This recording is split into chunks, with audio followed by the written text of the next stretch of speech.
On vous présente ce matin le réseau Homme Québec. Et pour nous en parler, on a le président provincial avec nous, M. Éric Maisonneuve, et un membre aussi, un membre local en fait, un membre Bérivray, Éric Desbiens. Bienvenue à tous les deux. Salut François. Merci, salut. Ça va bien? Très bien, merci. Écoutez, on va commencer.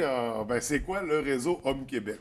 Le Réseau Homme Québec, en fait, c'est un organisme qui a été créé en 1992, au début des années 90, à tout le moins, par Guy Corneau, conférencier, auteur relativement bien connu. C'était à l'époque de son livre Père manquant, fils manqué, qui avait connu un certain succès. Et à cette époque-là, Guy Corneau, avec une vingtaine d'acolytes, je ne me trompe pas, avait démarré le Réseau Homme Québec. Donc, il mettait sur pied un organisme qui visait à soutenir des groupes d'hommes, des groupes de parole et d'échange, où est-ce que les hommes seraient amenés à parler de leur ressenti, de ce qu'ils vivent au quotidien, et ainsi de suite. Quand on parle de groupe d'hommes, c'est qui exactement ces hommes-là? C'est des hommes en général ou des hommes qui ont vécu des problématiques, des choses plus difficiles? En fait, justement, pas nécessairement. Ça s'adresse à tous les hommes. C'est pas. Il y a certains jugements, si on veut, qui pensent, ou les gens ont tendance à penser que le Réseau Homme Québec s'adresse aux hommes en difficulté, qui sont en détresse ou qui vivent des difficultés chroniques, par exemple, de la maladie ou des choses comme ça. Il y a des organismes qui existent pour venir en aide à ces hommes-là. Au Réseau Homme Québec, il n'y a pas d'intervenants. Il n'y a pas de psychologue ou de thérapeute ou quoi que ce soit. Ce sont les hommes eux-mêmes qui prennent charge du groupe auquel ils appartiennent et qui ils vont respecter les règlements qui s'appliquent à l'intérieur du groupe d'hommes, donc les règlements du Réseau Homme Québec, mais sans plus. Après ça, les hommes sont autonomes. Le groupe est co-géré par les participants. Donc, c'est eux qui mènent leur propre bateau, si on veut. Fait que c'est un lieu de rencontre, c'est un lieu de partage. Oui, exactement. Ça amène l'application de ces règlements-là amène les hommes à exprimer ce qu'ils vivent, leur vécu affectif. Pour certains, ça va être effectivement ils peuvent porter une certaine souffrance, par exemple, parce qu'ils vivent un deuil ou une perte d'emploi, des choses comme ça. Mais il y a des gens qui vont juste partager leur quotidien. Je me suis asticoté avec ma conjointe hier, puis j'ai vécu des émotions par rapport à ça, puis je peux m'exprimer là-dessus. Et le fait d'être amené à s'exprimer là-dessus, d'une part, sans se sentir jugé, parce qu'il n'y a pas de jugement autour de la table. Donc, on va se dévoiler un peu plus et on va s'exprimer un peu plus dans ce contexte-là. Et d'écouter les gens qui s'expriment en absence de jugement, parce que quand on écoute, on ne juge pas la personne qui est en train de parler. Ça fait en sorte, ça crée un climat qui est favorable à l'expression de soi, je dirais. Donc, c'est un peu une confrérie, là. C'est vraiment... Si on veut, vit des choses ensemble, on partage, il y a des activités au travers de tout ça. Oui, absolument. Puis le but, c'est d'avoir du bon temps aussi, à quelque part. Oui, absolument. Un appui. Absolument. En fait, le fait de faire partie d'un groupe aussi, ça fait en sorte qu'il y a beaucoup d'hommes, on se le dit souvent, en fait, qui vivent dans l'isolement. C'est pas toujours évident, ça saute pas aux yeux qu'ils vivent dans l'isolement, mais souvent les hommes, par exemple, sont en couple depuis une vingtaine d'années. Lorsqu'ils vont se séparer, ils vont prendre compte que leur conjointe, c'était aussi leur confidente et leur meilleure amie. Donc, il y a des hommes qui vivent l'isolement en faisant partie d'un groupe, ils vont se sentir soutenus par ces hommes-là. Et il y a beaucoup d'autres bienfaits pour les hommes qui prennent part à ces groupes-là, justement. Ça fait combien de temps que tu t'impliques au sein de Réseau Homme Québec? Bien, moi, je débute, là. Ça fait quelques rencontres que je participe. Puis c'est ça, j'aime beaucoup là, les groupes. Ça nous permet de discuter. Puis je pense que la forme est très intéressante parce que, justement, il y a des règles importantes à suivre. On n'a pas de réplique. On ne peut pas répliquer à ce que quelqu'un dit. On a souvent le réflexe de donner des conseils. Ça fait que c'est ça qui est bien. La personne, c'est ça. On apprend surtout à écouter aussi, à développer notre empathie, à essayer de comprendre ce que l'autre peut vivre, là. C'est bien, bien intéressant pour ça, là. Je veux dire, on n'a pas ce réflexe-là tout le temps. Les gars, on a souvent le mode solution en marche. On a plein de solutions, puis le non-jugement... On partage toujours notre expertise. C'est ça, oui. Donc, ça se fait dans le respect, en plus. Ça fait que au départ, les gens viennent écouter, des fois, seulement.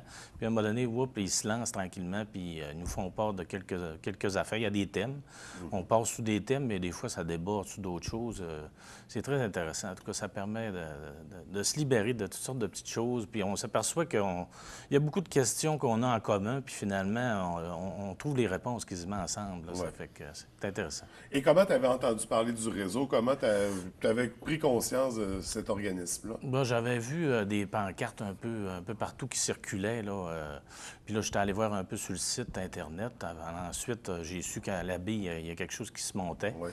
Puis là, ben ça débute, ça fait 1 an, et on commence à avoir quelques membres, mais tu sais, ça peut... S'il y a un besoin qui se nomme à Petit-Saguenay, il y a des choses qui peuvent s'organiser aussi là, dans ce coin-là. Ça prend juste une volonté de quelques hommes là, de partir... ou de venir goûter un petit peu il y en a dans toutes les municipalités, il y en a à Jonquière, à Chicoutimi, à la baie. Ça fait que venir goûter à ça un peu, même des fois venir juste voir c'est quoi. C'est ça, venir participer à une rencontre pour voir, constater. Puis, parce que c'est ça, parce qu'il y a des groupes ouverts qui sont organisés. Ouais. Comment ça fonctionne, ces groupes-là? En fait, il y a des groupes ouverts, puis là, il faut comprendre que c'est un réseau. En fait, le réseau en Québec, c'est un réseau, donc il y a des coordonnateurs, des équipes de coordination régionales qui organisent leur propre façon de faire. Mais de façon générale, il y a des groupes ouverts et des groupes fermés. Donc, un groupe ouvert comme celui auquel Éric appartient, si on veut, c'est des groupes ouverts qu'on tient une fois par mois à la baie et une fois par mois à Jonquière, où tous les hommes sont invités. Et il y a toujours un thème. Ça peut être des thèmes cette année, c'était la colère ou papa ou l'estime de soi, des choses comme ça. Donc, tous les hommes sont amenés à venir partager, échanger dans le respect des règles du Réseau Homme Québec. Ça se tient une fois par mois. En marge de ça, des hommes qui veulent s'impliquer un peu plus ou qui voudraient s'investir ou avoir plus de rencontres de façon plus soutenue, on peut mettre sur pied des groupes fermés. Donc, par exemple, ça peut être un groupe de 6 à 10 personnes qui vont être fermés dans le sens où ce n'est pas ouvert au public, ce ne sont que ces hommes-là, qui, eux, vont se rencontrer, ça peut être à toutes les semaines, à toutes les 2 semaines. Ça va être plus spécifique, j'imagine, en fait, les thèmes abordés. Le fait d'être toujours avec les mêmes hommes, ça amène au fil du temps à un peu plus d'intimité, un peu plus de confiance et un peu plus de profondeur, souvent. Fait qu'on crée encore plus le sentiment d'appartenance ou d'équipe. Effectivement. Donc, avec les relations, justement, qui se créent, qui s'établissent. Ouais. Mais pour les groupes ouverts, est-ce qu'il y en a encore présentement à la baie? En fait, les groupes ouverts se tiennent du mois de septembre jusqu'au mois de mai. Donc là, la saison est terminée, si on veut.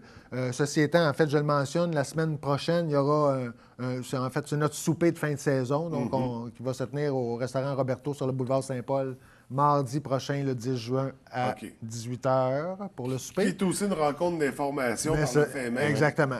Donc, où est-ce qu'on va annoncer qu'est-ce qu'on prévoit pour la saison prochaine. Donc, on va sûrement revenir avec des groupes ouverts à la baie, des groupes ouverts à Jonquière. On va discuter des thèmes qu'on va vouloir aborder pour la prochaine saison. Donc, on va tout discuter de ça à notre soirée la semaine prochaine. Et donc, ça va être retour une prochaine saison à partir de septembre pour les groupes ouverts. Oui. Ça va être à surveiller, mais il y a la rencontre d'information à venir. Exact. Au travers, on va pour en terminer avec les groupes, toi, tu y as participé. Qu'est-ce que ça t'a apporté concrètement, ces groupes-là? Qu'est-ce que ça t'a amené?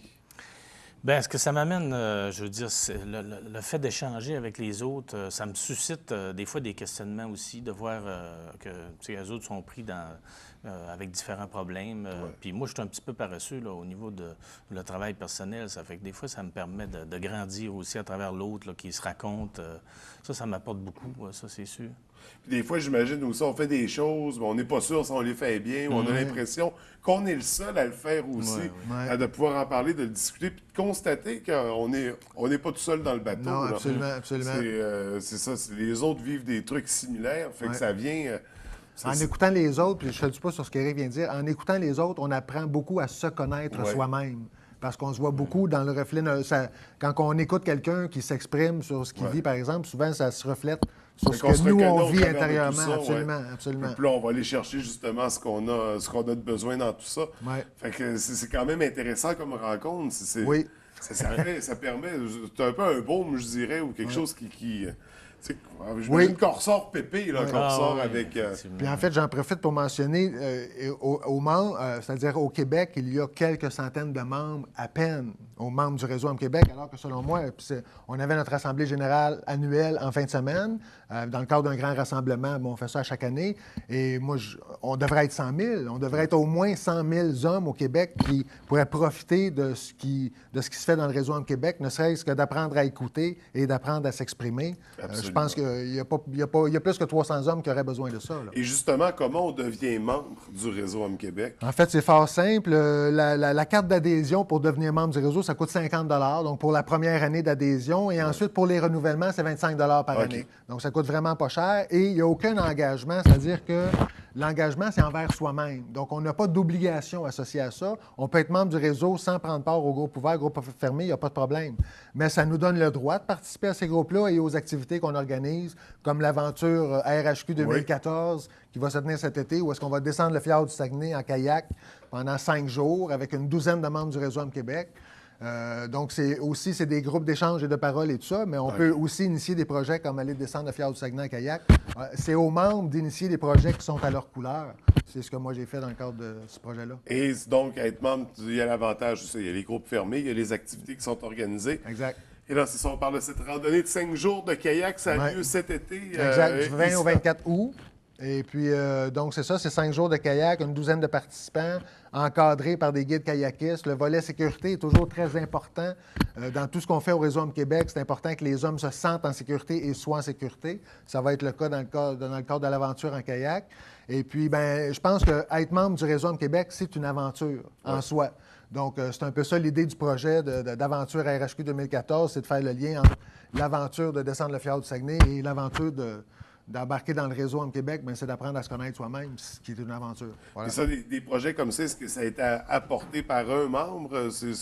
Ou c'est un regroupement, c'est un groupe qui s'est dit on pourrait faire ça cet été? En fait, ce projet-là, c'est moi qui l'ai initié parce que moi, j'ai initié un projet qui est à ma couleur. J'ai envie de faire quelque chose comme ça. Mais quelqu'un qui aurait un projet de...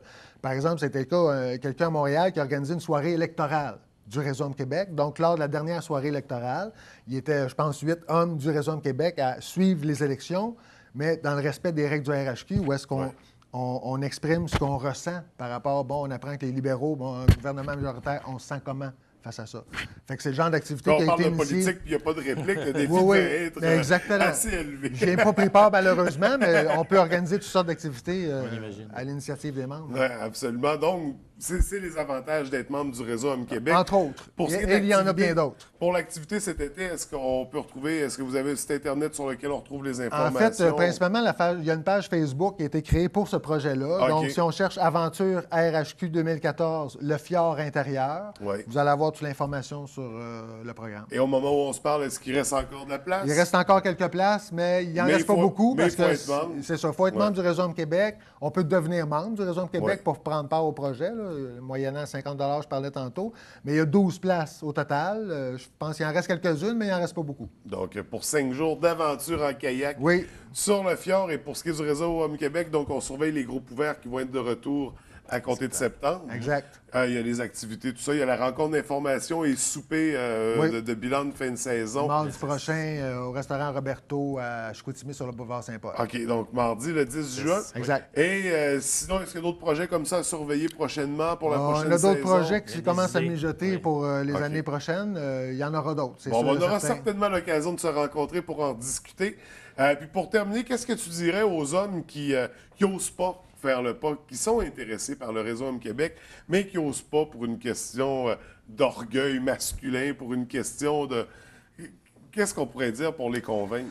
Bien, je pourrais dire que n'hésitez pas, venez, ça fait pas peur. Tu sais, si je veux dire, justement, ils peuvent venir juste voir qu'est-ce que c'est, puis ils vont goûter un peu l'ambiance qu'il y a, puis je pense qu'on se laisse séduire, c'est pas trop long, là, d'être capable de voir des gens qui échangent comme ça, dans le respect, là, c'est très intéressant. Puis on commence en participant à un groupe ouvert, puis par la suite, si on est intéressé, on devient membre, on s'implique, on fait grossir ce réseau-là. Vous avez une page Facebook aussi pour le réseau? Il y a une page Facebook pour le réseau, il y a un site web pour le réseau, www.rhquebec.org. Donc, ça, c'est le site web du Réseau Homme Québec et la page du projet, la page Facebook pour le projet que je mentionnais tantôt. On visite ces outils pour compléter l'information. On aime la page Facebook. Oui, partagez. On la partage. Écoutez, messieurs, c'est un plaisir de vous rencontrer. Je vous souhaite beaucoup de participation pour la rencontre la semaine prochaine. Une belle aventure cet été. Merci. Puis on se reverra certainement à la prochaine saison pour discuter des activités de votre programmation annuelle. Oui. Avec grand plaisir. Merci beaucoup. Je vous souhaite une belle journée. Merci.